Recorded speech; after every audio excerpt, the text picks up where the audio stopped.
Praise the Lord. ஆண்டவராகிய இயேசு கிறிஸ்துவின் நாமத்தினாலே இந்த நாளில் கர்த்தருடைய வார்த்தை கொலோசியர் 4ஆம் அதிகாரம் 2வது வசனம், இடைவிடாமலும் ஜெபம் பண்ணுங்கள், ஸ்தோத்திரத்துடனே ஜெபத்திலே விழித்திருங்கள். கர்த்தருடைய இந்த கடைசி நாட்களிலே டிசம்பர் மாதத்திலே நம்ம வந்திருக்கிறது. கர்த்தருடைய சுத்த கிருபை. புது வருஷத்துக்குள்ள நம்ம கால் வைக்க போகிறோம். தேவனுக்கு நீ நன்றி சொல்றியா? நீ நன்றி சொல்ல வேண்டும் என்று இந்த வார்த்தை மூலியமா கர்த்தர் உன்னோடு பேசிக் கொண்டிருக்கிறார். எவ்வளோ பிரச்சனைகள் வரட்டும், எவ்வளோ சோதனைகள் வரட்டும், எவ்வளோ கண்ணீர் பள்ளத்தாக்கு வரட்டும், நீ ஜெபிக்கும் போதுதான் அந்த காரியங்கள் அதிகமாக வாழ்க்கையில வரும். அதுக்கென்று ஜெபம் விடக்கூடாது. நீ அதிகமாக ஜெபம் பண்ண வேண்டும். 11 மாதங்கள் ஆண்டவர் கண்மணி போல நம்மளை வழி நடத்திருக்கிறார். ஒரு நாளும் நம்மளை கேட்டிருக்கிறார். ஒரு நாளும் நம்மளை பலப்படுத்தியிருக்கிறார். அவருடைய கிருபை இல்லாவிட்டால் இந்த உலகத்திலே நம்ம வாழ முடியாது. அவருடைய கிருபை தான் இன்னைக்கு நம்மளை நடத்தி கொண்டிருக்கிறது. நம்ம குடும்பம் இருக்கிறது, நம்ம பிள்ளைகள் இருக்கிறாங்க.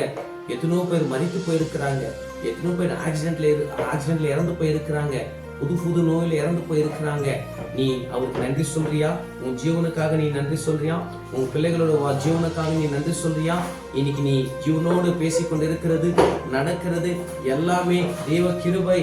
தேவ பிள்ளைகளே, நீ அதிகமாக ஸ்தோத்திரம் சொல்ல வேண்டும். ஆண்டவரே, என் குடும்பத்தை நீ நடத்திருக்கிறீங்க, என்னை நீங்கள் பலப்படுத்திருக்கிறீங்க, ஒரு நாளும் என்னை தேற்றிருக்கிறீங்க, ஒரு நாளும் என்னை விசாரித்திருக்கிறீங்க, எந்த சிக்கலிலும் நான் என்னை மாட்டாதபடிக்கு நீங்கள் என்னை தப்பி வைத்திருக்கிறீர்கள் என்று கர்த்தருக்கு நம்ம நன்றி சொல்லுகிற பிள்ளைகளாக இருக்க வேண்டும் என்று ஆண்டவர் இந்த வார்த்தை மூலியமா பேசிக் கொண்டிருக்கிறார். கர்த்தருடைய பிள்ளைகளே, ஆண்டவருக்கு நீங்கள் எவ்வளவு அதிகமாக நீங்க நன்றி சொல்றீர்களோ, எவ்வளவு நீங்கள் அதிகமாக தேவனுக்கு அதிகமாக நன்றி சொல்ல சொல்ல சொல்ல சொல்ல தேவனுடைய கிருபை உங்களோட வாழ்க்கையில பெருகும்.